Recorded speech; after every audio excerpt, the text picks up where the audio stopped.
کچھ لوگ ایسے ہیں جن سے عذاب قبر ہوگا ہی نہیں۔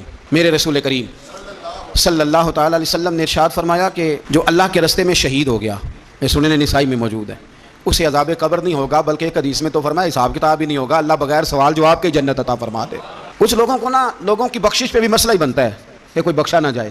اور ایک صاحب کہہ رہے تھے جی یہ کیا معاملہ ہے کہ جمعے کو بندہ مر گیا یا فلانا ہو گیا تو اس سے حساب کتاب نہیں ہوگا، اتنے بڑے جرم لوگوں نے اتنے پاپ، اور جمعے کو مر گیا تو بخشا جائے گا۔ تو میں نے کہا جرموں کا بھی اسے حساب اللہ لے لے گا، لیکن میاں حساب کتاب کی ڈیوٹی نہ اللہ کی ہے تو بہتر یہ ہے کہ اسی کے ہاتھ میں رہے، تو نہ اپنے ہاتھ میں لینے کی کوشش کر۔ سنن ترمذی کی حدیث۔ ہمیں پتہ نہیں کیا مصیبت ہے، ہمیں پتہ نہیں کیا مسئلہ ہے۔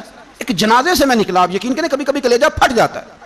میں ایک جنازے سے نکلا تو میرے ساتھ ایک بندہ جنازہ پڑھ کے نکلا تو کہنے لگا جی پیر صاحب دیکھیں آج کتنی دنیا آئی ہے، حالانکہ یہ بندہ اس طرح کا تھا، اس طرح کا تھا، اس طرح کا تھا۔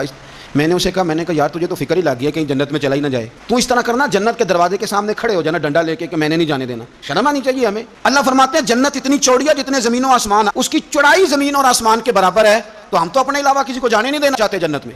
اور بس کریں، جنت خدا کا فضل ہے، اور اللہ فرماتے ہیں میرا فضل میں جسے چاہتا ہوں عطا کرتا ہوں۔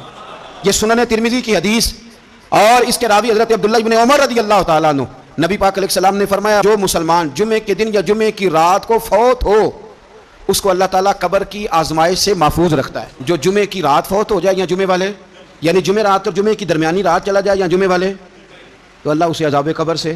تو میرے عزیز، جو بندہ شہید ہو اس سے عذاب قبر نہیں ہوتا، جو آدمی جمعے کے دن یا جمعے کی رات چلا جائے اسے بھی عذاب قبر نہیں ہوتا۔ اور میرے رسول کریم صلی اللہ تعالیٰ علیہ وسلم نے فرمایا جو بندہ ایک دن اور ایک رات، یہ حدیث صحیح مسلم میں، سنن ترمذی میں، مصنف عبدالرزاق میں موجود ہے، ایک دن اور ایک رات اللہ کی رضا کے لیے اسلامی سرحد پہ پہرا دے۔ میں اور آپ سوئے ہوئے ہیں، لیکن وہ لوگ جو فوجی بارڈروں پہ کھڑے ہیں، دیکھو مدینے والے محبوب کس کس پہ کرم فرماتے ہیں۔ ساری عمر نہیں، 24-25 سال کی سروس نہیں، فرمایا ایک دن اور ایک رات اللہ کی رضا کے لیے جو اسلامی سرحد پر پہرا دے، مسلمانوں کو کافروں سے بچائے، رب اسے عذاب قبر نہیں دے گا، اسے اللہ تعالیٰ اپنے فضل سے معاف فرما دے گا۔ ایک رات اور ایک، تو آپ کیا سمجھتے ہیں کہ ان فوجیوں کی کوئی چھوٹی شان ہے، ان کا کوئی چھوٹا مرتبہ ہے؟ ایک دن اور ایک رات اگر یہ پہرا دیں تو اللہ انہیں اتنا انعام عطا کرتا ہے۔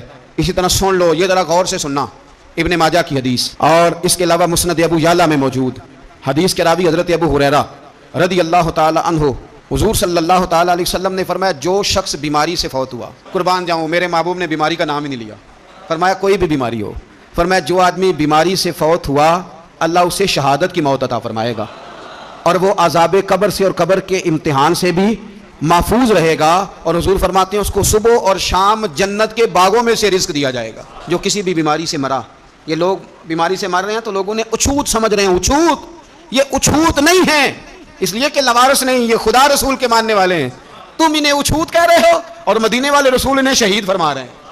حضور نے فرمایا جو بیماری سے مرے شہید ہے، وہ قبر کے عذاب سے محفوظ رہے گا اور جنت کے باغوں میں سے اللہ رزق دے گا۔